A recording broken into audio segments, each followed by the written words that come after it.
The inner workings of the Wine Festival at Monmouth Park, both Saturday and Sunday this week, can be seen behind me, but now it's time in front of me for Shades Off for Sunday at Monmouth Park. In race 1, number 2, Wonderfella might be a bit quicker than his primary competition, especially given his post position advantage. In race 2, on Sunday, number 1, Navy Wings can rebound, dropping down second race off a layoff, returning to dirt, and first time for his new barn. Expect him to be more tactical, as is customary for newcomers to his present outfit. The early daily double play is the 2 with the 1 and 2.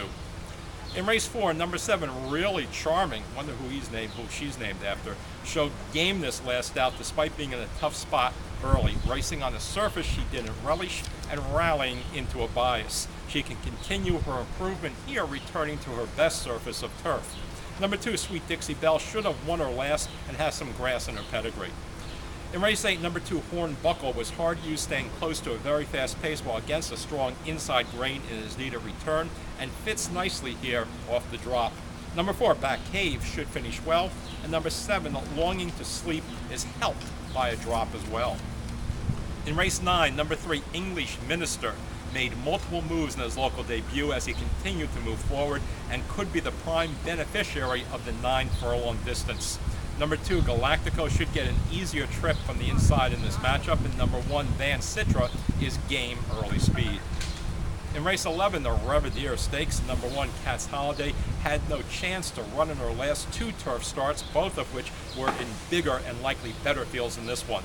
Number 5, Street Gem, has dangerous versatility, and number 6, Skyfall, could have an easier pace scenario here.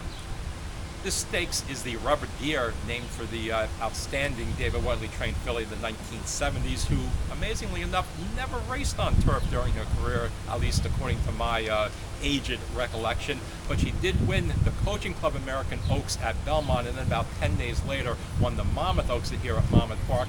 Both times she was on the lead in the stretch in those races and was passed by a rival who looked like they were then going to go on and win easily. In the Coaching Club, it was Optimistic Gal, the 2-year-old champion the year before, and a horse who went on to dominate the Alabama later that summer. And in the Monmouth Oaks, it was a horse named Javamine, who was a Grade 1 winner on turf and was almost as good on dirt, a Rokeby stable star who went on to be a good broodmare. Amazingly enough, both times after being passed by these super high-quality rivals, Revedier came again to prevail. Just a fantastic, fantastic filly. They don't make them like that anymore, coming back in 10 days and doing what she did.